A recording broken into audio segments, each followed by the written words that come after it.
स्वागत आहे आपलं हवामान अलर्ट या युट्यूब चॅनलवर. आज दिनांक आहे 13 जून. आज आपण 13 जून, 14 जून आणि 15 जून या 3 दिवसाचा हवामान अंदाज आजच्या व्हिडिओमध्ये पाहणार आहोत.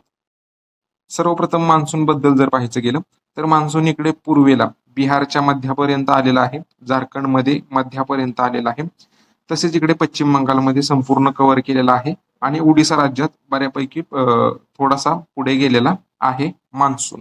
उर्वरित आपल्या राज्यात जर पाहायचं गेलं तर इकडे सोलापूरच्या थोडंफार उत्तरेकडील जे तालुके आहेत या भागातून मान्सून हा सक्रिय झालेला आहे. पण आपल्याला माहितच आहे की मान्सून या भागात सक्रिय होऊन सुद्धा पाऊस पडत नाहीये. याचं कारण आपण मागे सुद्धा सांगितलेलं आहे की अरबी समुद्रात किंवा बंगालच्या उपसागरात बऱ्यापैकी चांगली सिस्टीम सक्रिय होत नाही तोपर्यंत मान्सूनचा पाऊस आपल्याकडे पडणार नाहीये. जरी मान्सून जरी सक्रिय असला तरी सिस्टीम कोणतीही सक्रिय असल्याशिवाय मान्सूनचा पाऊस हा पडत नाही. याच्यानंतर हवेच्या सॅटेलाइट इमेज मध्ये जर पाहायचं गेलं तर सध्या कोणत्या सिस्टीम सक्रिय आहेत? इकडे पश्चिमी आवर्त जम्मू आणि काश्मीरच्या भागात सक्रिय आहे. तसेच एक चक्राकार हवेची स्थिती इकडे राजस्थानच्या उत्तर पश्चिम भागात सक्रिय आहे. ट्रफ लाईन अशीच इकडे पश्चिम बंगालपर्यंत एक सक्रिय आहे आणि मध्य प्रदेश पासून विदर्भ करत सक्रिय आहे. विदर्भात जी ट्रफ लाईन सक्रिय आहे त्याच्यामुळे या ट्रफमुळे विदर्भात पाऊस सक्रिय झालेला आहे कालपासून. पुढील 3 दिवसाचा जर हवामान अंदाज पाहायचा गेला तर आज 13 जून आहे. आज काय परिस्थिती राहील? आज नागपूर, भंडारा, गोंदिया, चंद्रपूर, गडचिरोली, वर्धा, यवतमाळ हा सर्व पट्टा आहे.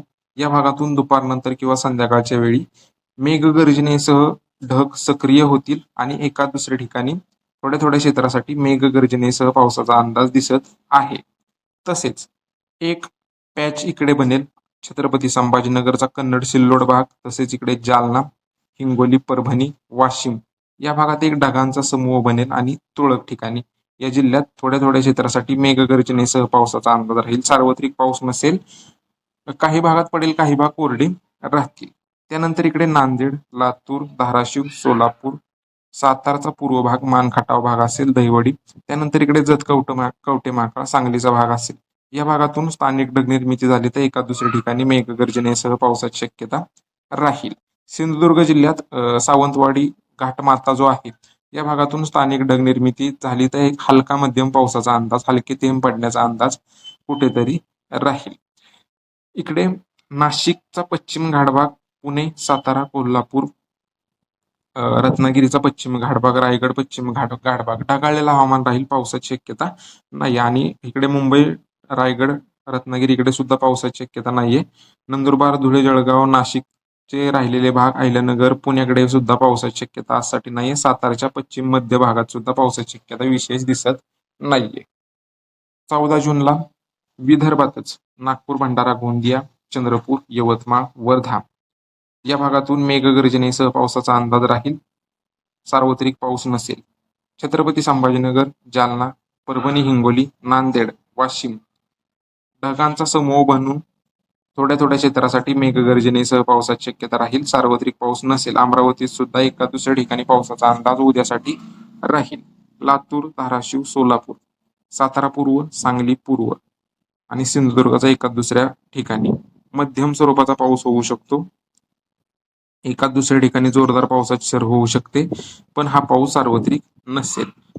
इकडे ढगाळलेलं हवामान, पालघर घाटभाग, ठाणे, रायगड, रत्नागिरीचा घाटभाग ढगाळलेलं हवामान राहील. साताराचा पश्चिम भाग असेल, पावसाची शक्यता दिसत नाही. आणि राहिलेला जो पट्टा आहे जळगाव, इकडे बुलढाणा, अकोला, नाशिक, अहिल्यानगरकडे पावसाची शक्यता दिसत नाहीये.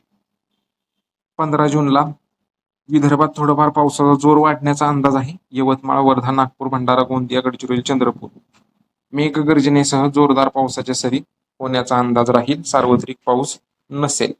अमरावतीकडे सुद्धा एका दुसऱ्या ठिकाणी जोरदार पावसांच्या सरींचा अंदाज आहे. त्यानंतर छत्रपती संभाजीनगर, जालना, हिंगोली, नांदेड, वाशिमचे काही भाग थोड्या फार क्षेत्रासाठी मेघगर्जनेसह पावसाचा अंदाज राहील.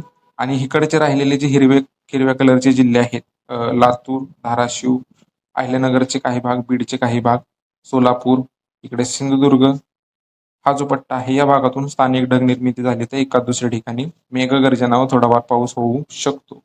विशेष पावसाचा अंदाज नाही. हा पाऊस थोड्याफार क्षेत्रासाठीच राहील, एखाद दुसऱ्या गावासाठी. सातारा, रत्नागिरीचे मध्यवर्ती भाग हा जो भाग आहे, ठाणे, पुण्याचा, रायगडचा पश्चिम घाट भाग जो आहे, या भागातून ढगाळलेलं हवामान राहील. पावसाची शक्यता दिसत नाही. नाशिकच्या पूर्व भागात मालेगाव, येवला, नंदगाव हा जो भाग आहे, स्थानिक ढगनिर्मिती झाली तर एका दुसऱ्या ठिकाणी पावसाचा अंदाज राहील 40गावच्या आसपास. उर्वरित राहिलेल्या जिल्ह्यातून पावसाचा अंदाज नाही. पुणे मध्यवर्ती, सातारा मध्यवर्ती, पश्चिम भागात पावसाची शक्यता दिसत नाही. सांगली, कोल्हापूरच्या मध्य पश्चिम भागात पावसाची शक्यता 15 जूनला दिसत नाहीये. तर हा होता 13, 14 आणि 15 जूनचा हवामान अंदाज. अशाच रोजच्या हवामानाच्या अंदाजासाठी आपल्या यूट्यूब चॅनलला नक्की सबस्क्राईब करा. धन्यवाद.